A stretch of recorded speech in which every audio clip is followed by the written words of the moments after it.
Okay, so today we're going to talk about forest carbon and how to use forests in a climate strategy. All right, I'd like you to all take out just a corner of a piece of scrap paper and write down what this is.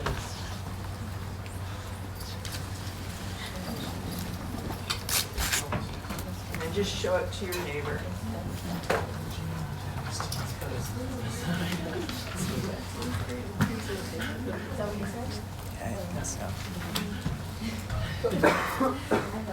Is everybody ready? Everybody got it down? We're done. Got it. Okay, if your neighbor had it correct, raise your hand. We don't know. Hold on with the answer. Okay. For clarification purposes. Oh, okay, you don't know. Okay, of those of you who know. All right. At this stage, if you're in any kind of environmental field, forestry, anything, this is one to know. In the presence of sunshine and chloroplast and chlorophyll, this is photosynthesis. Yeah, I always see it with like the You would say this out loud as carbon dioxide plus water in the presence of light and chlorophyll makes sugar, and oxygen releases oxygen. This is where a lot of our oxygen comes from. And it's the basis of almost the entire world food chain. So this, if you remember any chemistry at all, this is the one. This is the one. Okay, so this glucose is soluble, it's transported in the plant. Some of it is converted into starch, it's stored in different ways, and it goes back and forth.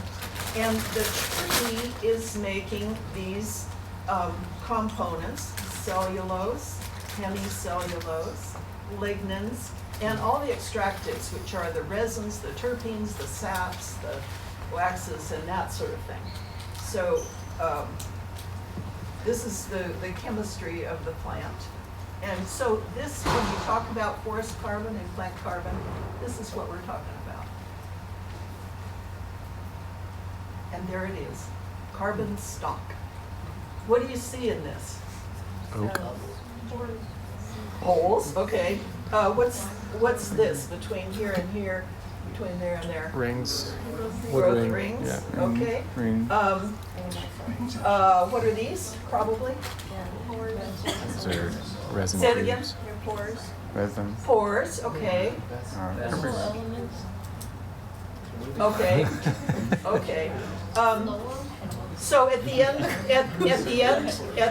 of winter, you can see the plant has shut down, and then in the spring, all the new juices are flowing up and down. The sugars are going up and down, and food flows in the phloem, and water in the xylem is going up and down. So there you go. And if you look at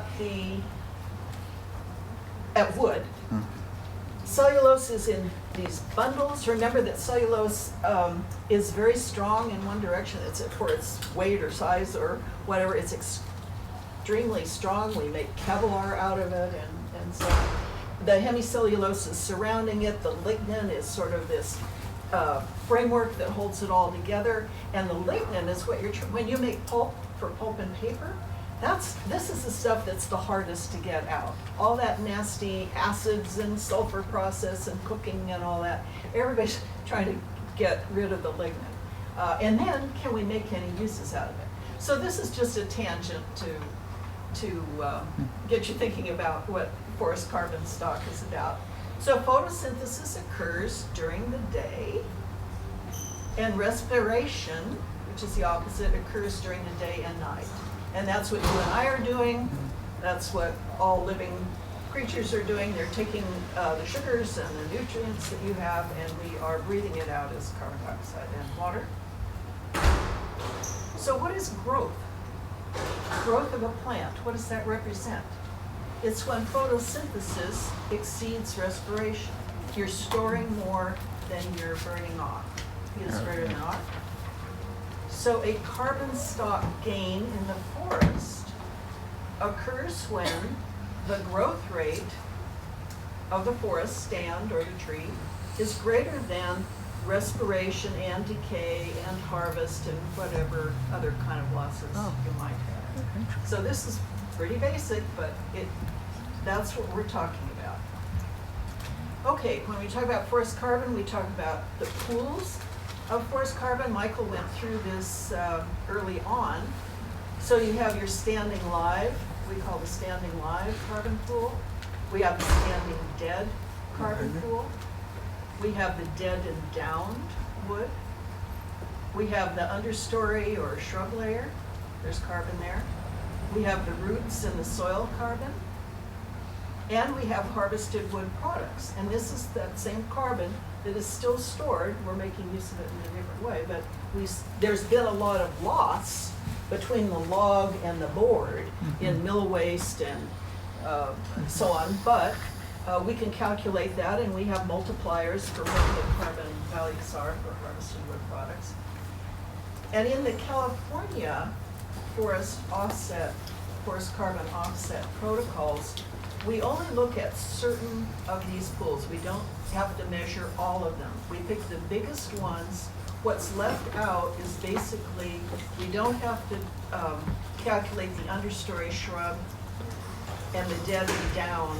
We used to, but we took that off the list.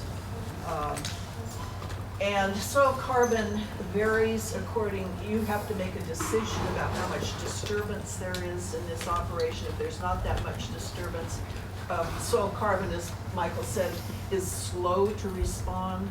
And so just a harvest season or a harvest passing through is almost undetectable if you're just doing a soil carbon study. It's really hard to, and it's not worth, for purposes of an offset, we just set it aside and say, we use some multipliers and so on. So how do you use forests in a climate strategy? Well, remember, forests are both a sink, they sequester carbon through growth, and they're an emission source. When they're converted, when we lose forests, when we convert them, you lose both the ongoing sequestration because it's now a different land use, and all those wood products that came off of it in one way or another eventually decay. Some of them are in houses and they last a while, but a lot of them. So that is an emission. Of course, wildfire causes an emission. Mortality from the bark beetle, there was huge emissions from the bark beetle that moved up through the Rockies and across Canada and up into Alaska and down into Calgary. That's an emission. And when you have degraded stands, much of the world has degraded forest stands. So carbon stock obviously varies with the species and the location and the age, the historic management. In California, when the forest protocols were first getting started, a lot of industrial timberland, the markets were off and for a lot of different reasons. Landowners were not putting money into restocking and increasing productivity in their stands. They'd been picked and plucked, over the years, all the goods, take the best and leave the rest. And so you had the runts left, and they didn't release well when they were exposed to more sunlight. They just were sort of stuck. And we had a lot of acreage in California of just stuck forest lands. Mendocino, the Sierra, and so the historic management makes a difference as to how well your forest is storing carbon. So, as managers, you can manage your forest both for carbon gain or you can result in emissions. So what's one of the first things you want to do if you're trying to use forests as part of climate strategy? First of all, you want to hang on to what you have.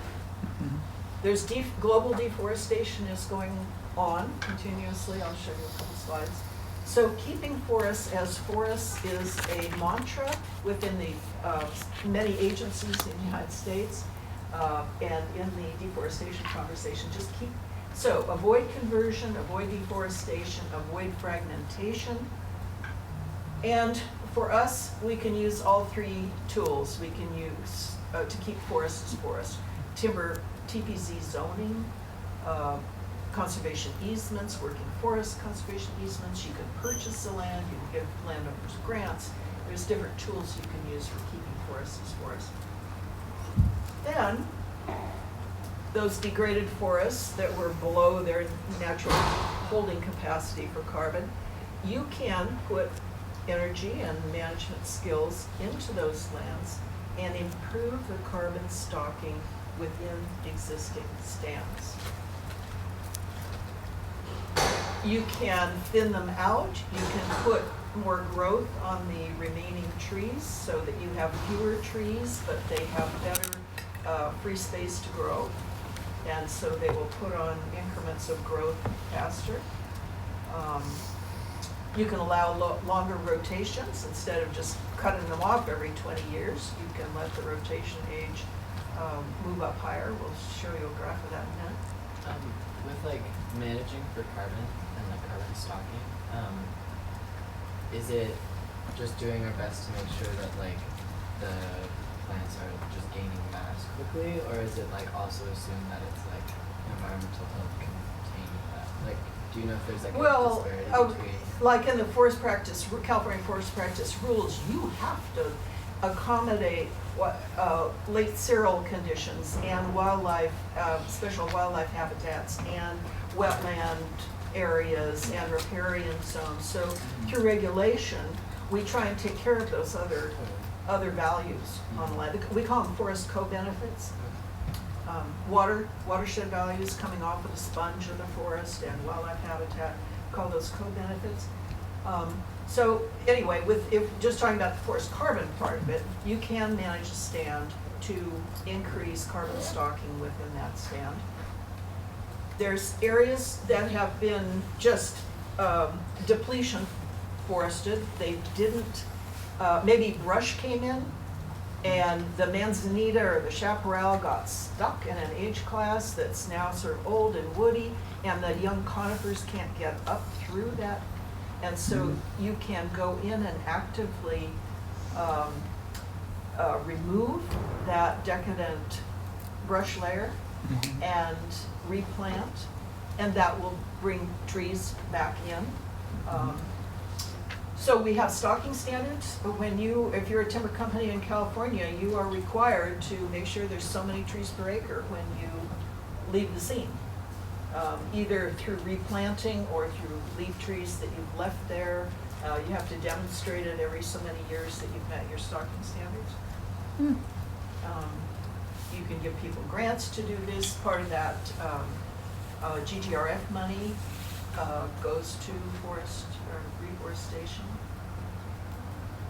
And sometimes you hear talk about afforestation, which is going in and planting trees where they are not normally there. It's not really their habitat type of trees. Like eucalyptus plantations in the Central Valley in Anderson, big blocks of eucalyptus. Well, and this is very much a international type of forestry. Brazil, Africa, you find huge eucalyptus plantation, just as far as the eye can see, with railroad cars, and by the time the trees have grown big enough here, you cut them, it's like painting the Golden Gate Bridge. You just come back and very short rotation. So afforestation has not been a focus in the United States. It has not been a focus, certainly in the offset, forest carbon offset world, because we're not trying to encourage. It's fine if you want to do it, but you don't get brownie points for doing it. It's your own business model. So with uneven age management, where would that fit into these options? Would it be under 2 for the carbon stock? I'll show you. Okay. Any harvest system applies. I'll show you the theory behind the offset. Okay. Okay, so the California offset protocols have rules set up to address these 3 types of projects. There's an avoided deforestation protocol, there's an improved forest management protocol, that's one I'm going to spend the most time on, and there's a reforestation protocol. So these are in your reading. Okay, so what is, when you, remember, well, okay, so the basic principles of forest offsets. Remember this slide in the cap and trade system, where you're an emitter, you're a covered entity, and your current emissions are, does that show? Yeah, your current emissions are here, and your options for complying, first of all, you want to reduce your emissions, but then you need to pony up allowances and offsets. Every 3 years, you have to true up in order to stay in compliance. So your allowances, some of them you get for free, some of them you buy at auction. And then this little bit is what we call an offset. This is an allowable compliance mechanism in the cap and trade system. The reason the numbers change is because this is a political football. These are different years. Up until 2020, 8% of your compliance obligation could be in offsets. Starting in 2020, only 4%. People don't like offsets. You're letting polluters pollute. So they politically reduced it to 4, and then I think it's either 24 or 26, you can go back up to 6%. So this is strictly a political function. But that's the piece of the climate market business that we're talking about. Another basic concept, a ton is a ton. It doesn't matter where in the globe that ton is emitted or where it is sequestered, the atmosphere treats it, and our accounting and everything, we consider it the same, because obviously there's no way we can silo it and try and keep track of it. So just the notion of a ton is a ton, and that's why offsets are possible, because an offset is a reduction in emissions somewhere that compensates for an emitted ton somewhere else. That's the notion of the offset. So, in order to say that you have a valid offset, we've come up with a series of very prescribed standards, EALPD, sometimes with an E. You're trying to measure, is this offset okay, your Chevron, you've just emitted a ton, that ton is going to be out in the atmosphere for hundreds, or not more, thousands of years in the atmosphere before it gets back to a terrestrial sink in the ocean or in the land base. So if Chevron is saying, oh, well, I'm going to emit this ton, but I'm going to offset it by saving or capturing a ton over here, this saving ton has to be equivalent to this one. If that one's going to be out for a long time, then this one has to be held for a long time to make it balance out. So in order to define the offset, a valid offset, you have to say, okay, what does the atmosphere see now? I'm doing this activity. What is my baseline carbon emission? And additionality is where we calculate the credit. What am I doing different for the benefit of the climate? You have to be purposeful. I am doing this. So when you do a forest carbon project, you are saying, I am doing this for the purpose of the climate. And I am going to store additional carbon in my forest above my business as usual. I'm going to do all those things we were talking about, productivity increases and so on. I'm going to do those sort of things. And it's not just to meet the law. It's something beyond what the regulations already require you to do. Leakage is another concept you need to address. It means that, okay, so I have my little forest plot, and I decide that I'm going to harvest less, and I'm going to let the trees grow longer, and I'm going to manage them for bigger, older trees. But over here, so this is my carbon project, and I'm going to do all this good stuff here, but over here, I'm going to increase my cut. I'm still going to make my money. Well, that is leakage. That is activity shifting leakage. And this is one of the biggest problems in international forestry conversations. Oh, we're gonna save this piece of rainforest here, and we're not gonna let the soybean guys and the cattle guys come into this protected piece of forest, but then they just go over here. And so there's no net gain for the atmosphere. So leakage is really squirrely to get your hands around. We try and deal with it as best we can. I don't know if you're interested in this, I sort of wrote a critique on an attack that was made on California's carbon protocols. It's in your reading list. It's the Tuttle blog and the Tuttle white paper on affirming California's forest protocols. So I suggest I get into leakage more there. And then permanence. This is the idea that ton that Chevron emits, I'm sorry to keep picking on Chevron, it's just an easy, quick one that captures, I don't mean to discriminate against them. But anyway, whatever your emitter is, that ton is out there for a long time, and so we define permanence with a very long time scale. Now, if you're talking about a project with a livestock manure digester, here's these messy ponds and this livestock manure is there, and it's emitting methane, and you capture that in a project, in a methane project. That's another kind of offset. If you capture that and then burn it for good purposes, that methane is gone. So that is a permanent, a real solution. Same thing with your refrigerator gases. They bleed them off, and then they chemically destroy them. So that permanence is easy to deal with in that case. But forests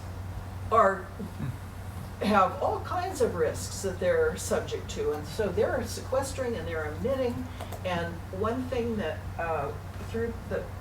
politically we have fought very hard to say that if you engage voluntarily, this is not forced, but if you decide that you want to have a forest carbon project under the offsets, you have to agree to retain those carbon credits for 100 years. So that stalking, it's not that tree has to stay there, but your level of carbon stalking has to remain. Now there are all kinds of provisions. There are buffer accounts for risk. If you have a wildfire, you have to put insurance pool to backfill your unintended reversals is what they're called.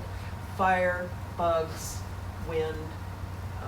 You can dip into it's complicated, but you can dip into the risk pool. But if you voluntarily just say, hey, I'm tired of this, I want to get out, there is a mechanism for doing that, but you have to replace all the credits that you've sold with allowances and offsets for some. So you have to go out in the market and buy allowances to backfill all the credits that you sold up till then. Okay, bunch of questions, yeah. What is like the executive body of this? Like, how is it being enforced? Good question. The California Air Resources Board adopts the protocols, and they administer them and all pieces associated with them. Now we have registries, and I have a slide for that later. When you digest waste to collect the methane, and then you burn that methane, how much CO2 does that release by burning the methane? You need to read the protocol. Read the protocol. How it actually works, I can't take the time, but basically it's not sitting there and continually pouring manure in and continually emitting. You actually capture it, and then you make use. It's not getting into the atmosphere because you're combusting it. Yeah, the methane is being destroyed, I guess. Is being destroyed through combustion. And that's releasing CO2, less CO2 and less harmful, I guess. There are calculations for that.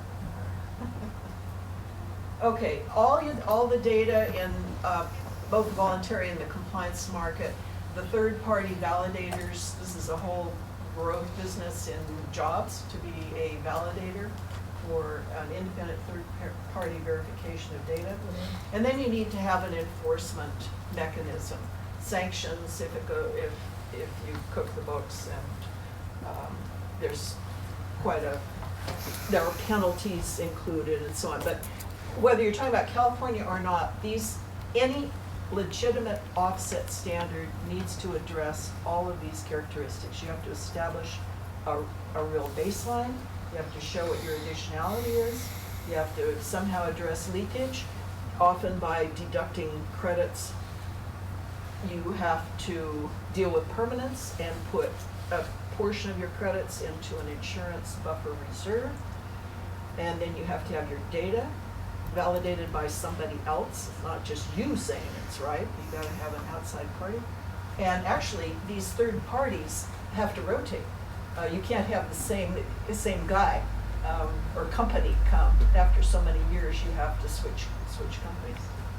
Okay, so this is just basic stuff. Let's take a look at this for us. What do you see?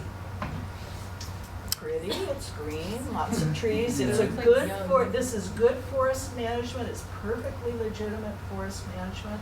It has large even age patches, based on the clear cut type of silviculture. You see some nice clear cuts in the back and so on. Well, this picture, I just want you to get a picture in your mind. Think of this when it was first cut and it was pretty bare. And obviously, because it's such even age, this was reforested and replanted almost in a plantation. But it's fine. If you're an industrial forester, you're creating wood products, okay. So think of that bare piece of ground, and carbon stock is on this axis, time is on this axis. So there's little carbon stock at the beginning of that empty clear-cut field. And during this part of the growth curve, photosynthesis is greater than respiration, so you are growing carbon stock.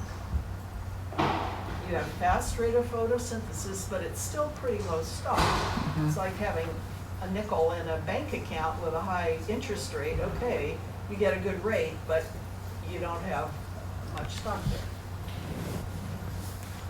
there. In the growth of a forest stand, there is a point at which the stand reaches an inflection point and it levels off. Mm-hmm. Where photosynthesis is equal to respiration, you're not getting additional growth.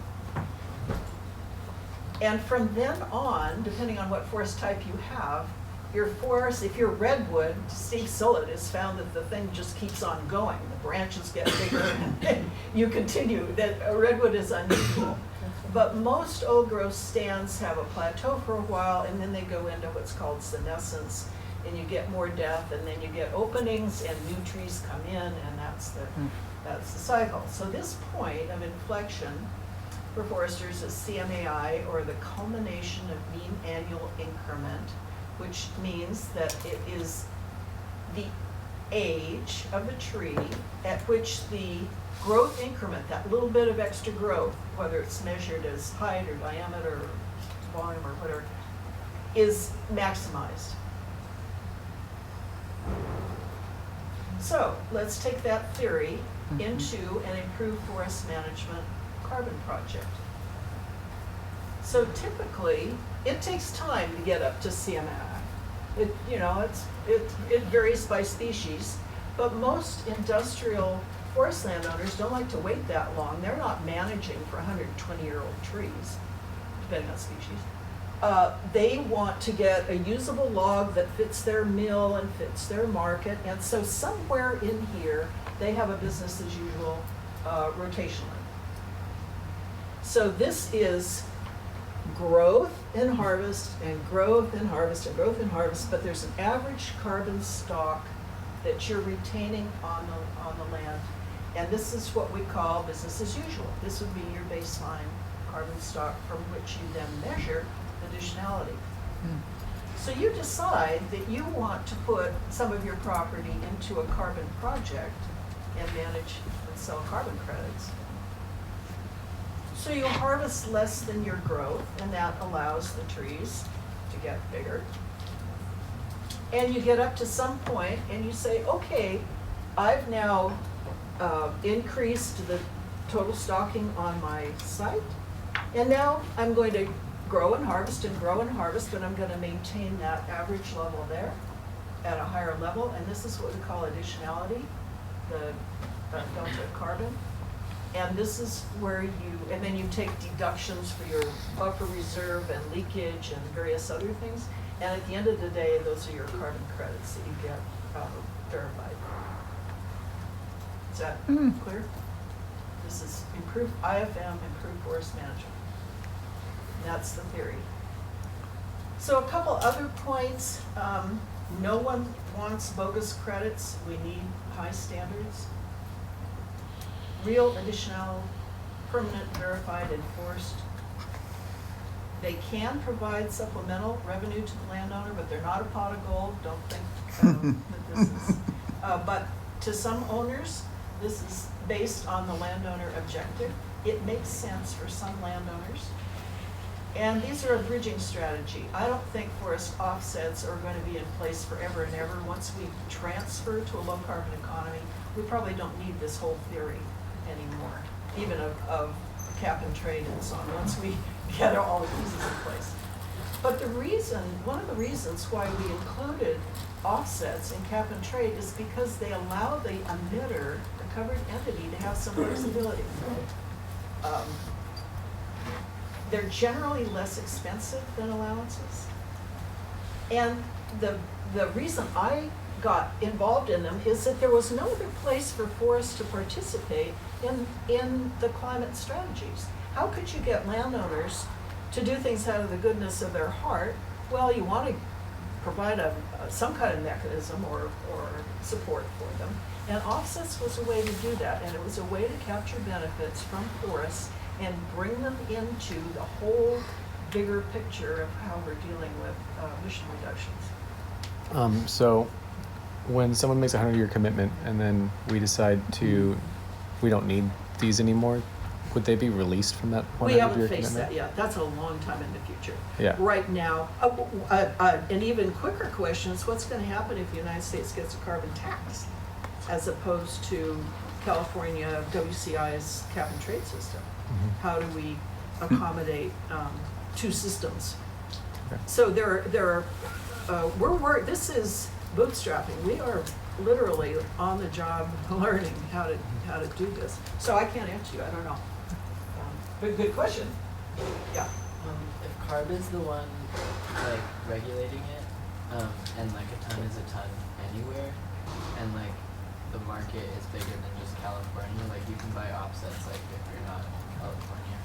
Is it like just California is in charge of the Okay, nope. carbon offset? WCI links California and Quebec in a compliance market now, Okay. and so they're fungible. Their allowances are fungible. There's nobody else that's buying them now, other than speculators, and there may be. There are people who are just playing the market. This is a commodity like any other kind of commodity. Yeah, that's the problem. You always want a bigger market, but you have to make do with little pilot projects in smaller areas just to get the thing started. Okay, so we've already talked about carbon offset markets in the compliance phase, the WCI, that's what I was referring to. There is a very large voluntary carbon market also. Go to Ecosystem Marketplace, and that's what they specialize in, I'll show you the map of voluntary demand for carbon offsets is driven by companies and individuals that take responsibility for offsetting their own emissions.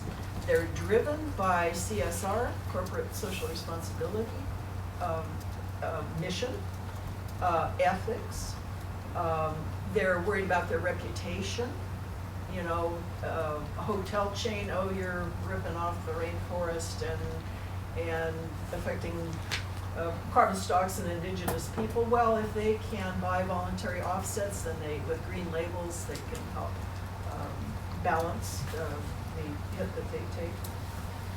So, but both the voluntary market and the compliance market need high standards, and over the last 15 plus years, the voluntary market has upped its standard, and we have Vera, the voluntary carbon standard, specialized in the voluntary side, and they developed a lot of the standards that are now in place. They changed their name to Vera, but they match very closely what WCI is.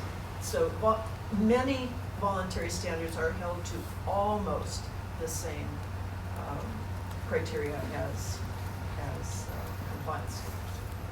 So Ecosystem Marketplace every year puts out a report on how the voluntary carbon market is doing. They put out a survey. Right now they're in the survey. They have a list of hundreds of people who are engaged, and they do a survey with them. And they have a whole lot of program areas. And those of you who are looking at going into this area, not just the voluntary carbon market, but just all the different kinds of coastal marine, forest, ecosystems, so on, look at Ecosystem Marketplace as ideas of programs that are there. They have web pages by continent: Africa, Asia, Europe. Here's Mexico. Okay, it's time for let me go just a little bit. This is a map of the voluntary projects that Ecosystem Marketplace tracks. Let's see, the orange are carbon projects. The blue are, deep blue are watersheds. The purples are wetlands. The biodiversity and species projects. So there are other ecosystem services markets that they're tracking here, not just forest. Yeah. In the same way that there's like the job website for like climate change jobs, do you know, is there any like unifying body like that you can figure out how to get involved in this type of industry? Well, I'm purposely choosing organizations for you that are rich potential sources. There's lots. I can't, there's lots out there, but Forest Trends is definitely one of them. Vera has the trading market. They deal with the jurisdictional and nested REDD. These are the standards for tropical forest projects that California endorsed. They have a green labeling program called CCB, so you can take a closer look at that. Now, if you go to the where are compliance offset projects? The Climate Action Reserve is one of the 3 designated registries for registering your project in a compliance mode, CAR, Climate Action Reserve. And they have protocols for these various categories of offset projects. The green ones are forests, so of course there's a lot in California. We invented it here. Quite a number in the hardwood forests, in the middle hardwood forest area, a couple in Florida, a couple in Maine. So these things are real. Yeah. You know why there's so many landfills on the Midwest? Okay, landfill, well, because there were opportunities. They were emitting landfills, and they saw there's money in this. I mean, there were buyers for these offsets. Our Chevron and friends are looking for offset credits. And so they looked at the rules and they said, hey, we can do this. And they put in whatever the carbon capture mechanisms there are. So when you go to there were some people here earlier who were interested in the market itself. This is, here's a source. Here's a source. Okay, so CAR has these tabs. You can find lists of brokers, exchanges, project developers, retail and wholesale. And if you go, so the brokers, you would go to the broker page, and here's all these companies. So here's project developers. Go there, you'll see all these companies that you could work for. The retail, who's selling it? How do you market these things? These are all lists of entities that are engaged in this market. Okay, let's take a break here.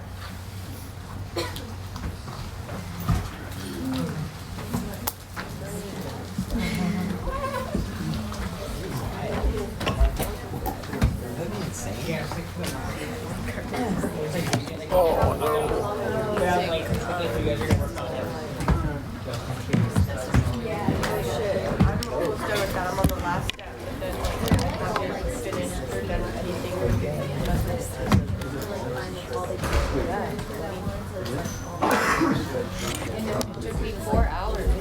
that's why I came into this class, because I saw Michael on my way, like, I was like in the lab, and I was like, oh, I may be running late because this is crazy, like, one. And he's like, no worries, come whenever you finish. And I was like, that's what's up, buddy. So I literally showed up 45 minutes, because it literally took 10 minutes to, like, seize it for the fucking thing.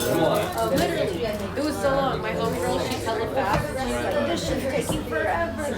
And I was like, she's being dramatic. So when I came to my class, I was like, this shit is taking forever. I'll be nice. It's not really hard to do. No, but it's getting to that point where the labs aren't telling you step by step what to do. So you really, it's good to have like someone there. Cause you're like, oh, how you did that? You know? You have, I'm not an online person. I can't do it. I can barely do it in person. Are you up? No. I forgot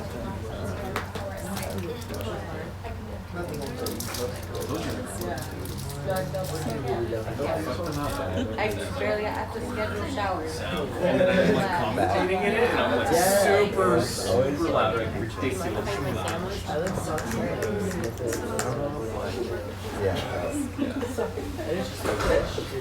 When I should have it, because I keep starting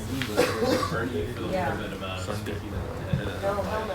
I could hit you up when I do something. I think I might work on it tomorrow. I start to play. We do. Excuse me, Dr. Tuttle? Do you know when Michael is gonna check our website? Like, Well, I know it's not this week, but I think he's up for it for next week. that's all I need to He's know. pretty, I mean, today's Thursday. He's pretty booked this week. Okay. So he gave you a little bit of a breather. Good job. You did a good Awesome. job. Thank you. But any of this stuff, you know, I was thinking, Can we take some of your diagrams from your phone? oh, sure. Oh, absolutely. They're there. They're, you know, quote, public domain at this point. So yeah. And I was thinking, boy, it's a, you know, if you go into, so how would you actually implement what we're proposing? Why not? Using these various tools, that you might want even write a law. We need a law for that. And you could go into those, your either federal or state database on how to, what a law looks like. And you don't have to write the legal language, but you just say, in the health, this should be put in health and safety code, and it should have this, and this is who would be opposed, and this is who would support it, your stakeholders. Yeah.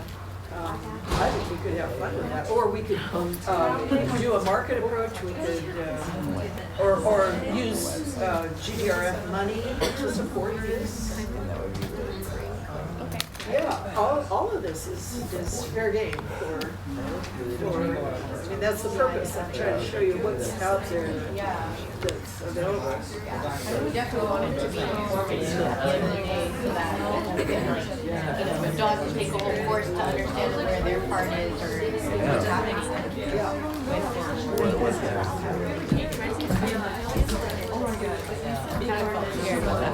Yeah, these are tools for you to just have working familiarity with, be exposed to, know that they're out there when you're in your professional career, whatever it is.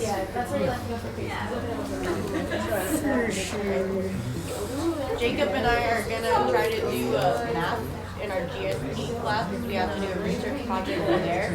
But we're like, oh, I wonder if we could incorporate the map and, you know, like the theme of like the globe and like try to like, you know, pretty much create our own map to put on our website, you know. I don't know if that's helpful because that's already something that's like there, but like, Well, you know, NASA, irrespective of the politics, NASA is still a world leader in data. okay. And so global emissions data, they have been collecting, and they've been getting data, and you have to dive down into it. But there's physics and physical atmospheric. And that's part of what Jerry Brown wanted. He wanted to have a sensor that would say, have you know, bright red spots. Oh, these are hot emission sources that we either do or don't know about. Has he done that?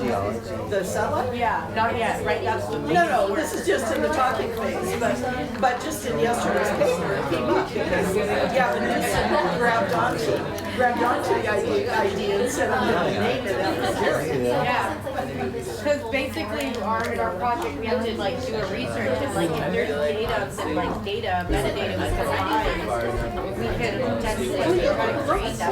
Other than NASA and NOAA stuff, you can look at West Coast. Oh, you know what though? We should go Data see sets, if we can. so you don't have to do like the entire. Could we like map out like, you know, talk about trains and stuff like that, like what if we mapped out like possible trains that could be like back up?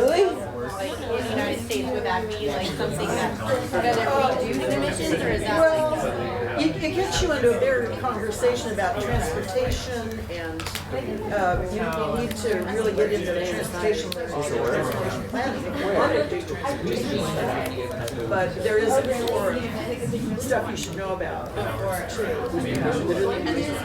Alrighty. Okay, well, let's move the conversation up to the rest of the world. You've got the basics, baseline additionality, determinants, so on.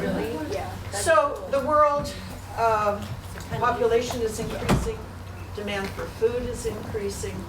We are chewing up ecosystems, mowing them down globally. Where's one of the easiest places to go is your backyard forest to plant your own plot of food crops or industrially plant food for the burgeoning populations. And this is, as the IPCC came out with more and more reports about the effect of land use emissions on the global emission scale, more attention has been paid to forests and global deforestation. So during the time from 2007, when I started going to the COPs, the negotiations, the forests at Kyoto were too complicated. They just left them off the screen. They said, yeah, someday we'll get to forests, but they let it languish. And finally, at Bali, well, actually at Montreal, just before that, somebody said, we cannot ignore forests anymore. We have got to get a global conversation going on. And so at Bali was the first time that parties started stepping up and NGOs started and saying, we need to get a working group or a conversation going on how do we deal with global deforestation. So 2007, fourth to 2020 with, 2015 with Paris was that's really why I went. That's what I focused on when I went there, was all the side sessions and all the meetings on how do we get in a mechanism to try and address global deforestation. So this is the way it has come out. It's a program called REDD+. I've got more slides on that. But I worked in this area this is Sabah in Borneo. I was working with GIZ on short-term consulting. But you can see how this beautiful dipterocarp, beautiful, diverse tropical forest canopy is just being munched up bit by bit by bit by bit. This is the heart of Borneo, the last reserve that's their pearl, their gem of the Dam Forest Reserve. And it's really hard to keep them out of this. The pressures to clear land are so high. Take a look at this. This is Brazil, this is Mato Grosso. This is the Amazon forest. And this is what's going on in huge acreages. So REDD was developed as a program, REDD, Reducing Emissions from Deforestation and Degradation in Developing Countries. We were focused on the tropics, the developing countries. And then the plus was eventually added as they kept adding clarifying language. The plus meant through conservation, sustainable management, and enhancement of forest stocks, which is just like our improved forest management concepts. So at the time, we were seeing, 12 to 15 million hectares of forest loss each year. Brazil and Indonesia had incredibly high rates. Most of the deforestation occurs in just a handful of countries. Forest cover and so it was projected by 2100 to be really whacked down. The primary drivers, palm oil, soy, beef, other ag, population growth, and weak governance. Many of these developing country governments just simply don't have the power to either regulate or kick them out or enforce them. They don't, and you have to admit that graft, corruption, side payments are a big part of this. Countries may receive aid payments in various forms, and it just goes into somebody's pocket and out the door. Oh boy, if you want a book, a little bit of a tangent here. I just finished Rachel Maddow's Blowout book on the history of the oil industry. It's called Blowout? Yeah, Blowout. It's about exactly what's going on in the news now with Russia and corruption. It's she's got a funny style, but she's an incredible researcher. Anyway, it's a side story, but if you're interested in something like that. Anyway, weak governance, corruption is part of reality that we have to, and there was no price on doing the good thing. So these are areas that were identified as where there's high deforestation going on. China was doing a lot of reforestation. They still are trying, although they have the sand coming in. There's a lot of problems. They can plant a lot of trees. That doesn't mean they all survive. But nevertheless, these are the hot spots of where massive global deforestation is occurring. So in Paris, 2015, Forrest got an entire article. We didn't even know if the text was going to include anything on all this side conversation on REDD and developing standards, and all this was going on in the technical committee. We had no idea if it was going to make it into the final, and it did. So everybody was quite thrilled that we got this far. This is a map that you can get online today. Our technology, this is real time. This I'll give you, this is Global Forest Watch, and you go onto their website and you can dive into any area, bigger, get closer, and you can even get alerts on your cell phone of where is deforestation occurring this week. They are looking for a disturbance, illegal logging. You can track. This was not possible when we started the REDD conversation. The technology has allowed us to have much better data sources now and be able to deal with globally. So this is the website, Global Forest Watch. I really recommend you just take a look at it. There's a lot in here. You can get the data, and then you can get these alerts if you're looking at following a particular region. So you get a map like this with sliders for tree cover gain, tree cover loss. You can play, your GIS and so on. You can play with the different layers. This is an area, the Democratic DRC. This was one of the gems left in Africa of untouched, undisturbed tropical forest for a lot of reasons, and we're losing it now. We're starting to go in there. Oil palm is getting started, and here in 2010 they had 85% still in natural forest cover, and let me go back one more. What is this pattern here? What are all these? Roads. As soon as you put in a road, then you can easily get in to start nibbling away. So a road is a huge land use impact on Okay, so REDD is complicated.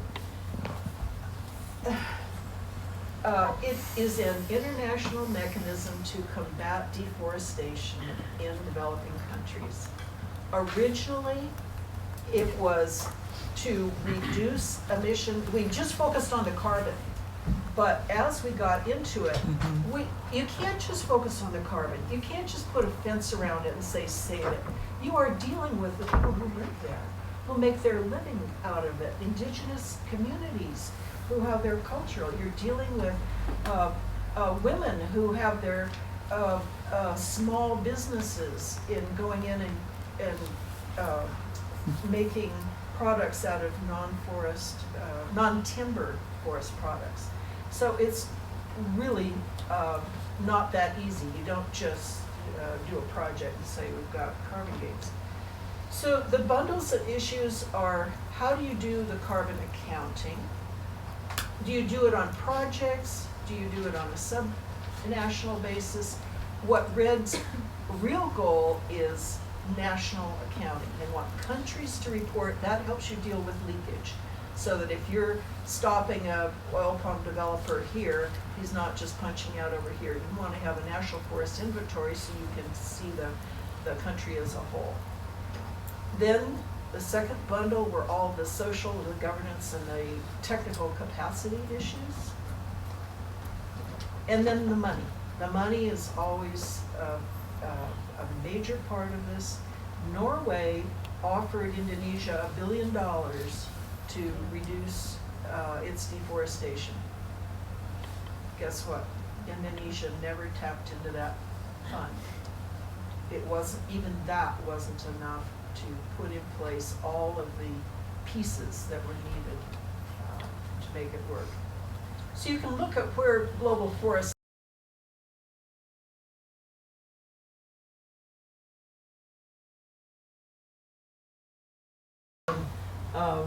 that means either agriculture is moving in or heavy logging is moving in. So the reason we lose forests is because they're more valuable as something else. The valued standing tree has little, so we call these the drivers of deforestation. It's ag, it's fuel wood and charcoal, particularly in Africa. It's legal and illegal logging. It's increasing demand for wood products. So here's, for example, soybean moving into the Amazon, these vast acreages of deforestation. Cattle ranching in Brazil is big. Fuel wood, this used to have a full, this is now a shrub layer, essentially. This used to be a full canopy. This is from fuel wood. They burn on cook stoves that use charcoal or wood. Ladies go out and they collect this. They have to go further and further every day to get their cooking wood.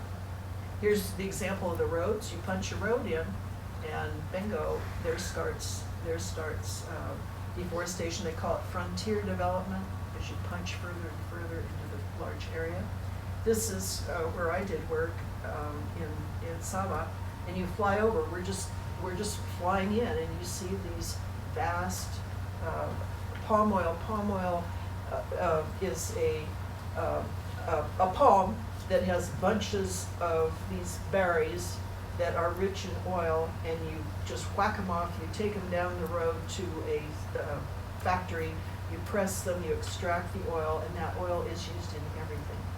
It's used in lubricating oils, your soaps, your cosmetics, your foods, your Twinkies, you name it. Palm oil has a huge market, and the production of it is just, this is an old slide, but it's still typical. Okay, I think this is a little more than the transition. We want to focus on the tropics because this is the business as usual. A developing country, even the United States, we started with high forest cover. We went through a period of tremendous decline in our forest cover, and eventually you come back out of it, and this is the business as usual trend for national countries in their deforestation. All right, So what we're trying to do with REDD is not make it go, is there some way we can keep it from going so deep over time? So the theory of REDD is to pay countries for not deforesting, base it on not deforesting as bad as it otherwise would have been. So what would it have been? So they talk about establishing in the COP language, in the REDD language, you have to establish a deforestation baseline for your country. So you look back at your maps of where how fast you've been deforesting. You come up with a reference level. And then if you do better, less deforesting, then the theory is that you would be paid through international markets. If we get Article 6, there may be an international market. But as I said, forests are more than just sticks of carbon, and this is where the debate from 2007 to 2015, you have to deal with ensuring the social safeguards. This is where most of the conversation, the carbon part they could deal with, the accounting they could deal with, but it's how do you enforce these social safeguards. Enter this web, UN REDD is the website for you to go into, fact sheets, so on. This is where you can find information on how REDD is being implemented. It took a long time just to define REDD, the plus part. These are ladies in Vietnam. We had phases of REDD development where you put your plans together, build capacity, then you have little pilot projects, and eventually you'll have a full market. So we talked about readiness and then policies, and here's where you're actually selling mature offsets. Nope, around here. Most of the funding has been here. There's some here. Nobody's here yet. One, we don't have an international market yet. Article 6 isn't there. So these are just examples. These are the elements that you need to have in your REDD program. These are the social safeguards. Respect, the main ones are respect for indigenous peoples, local communities, include your stakeholders, work on natural forests, not plantation forests, and biological diversity.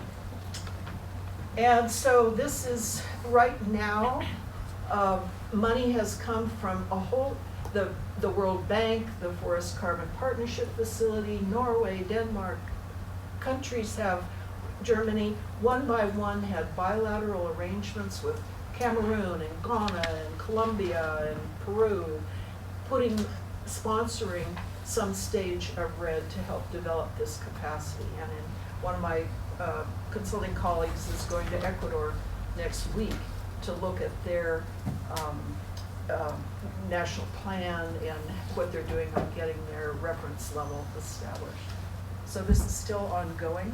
Here in Mongolia has some forests, and they have just established their REL, their reference emission level. Cote d'Ivoire, agroforestry. When you're dealing with people and communities in forests, you need to deal with their lives. So there's a bunch of lessons that have been learned, but all this anticipation for REDD has been building in countries.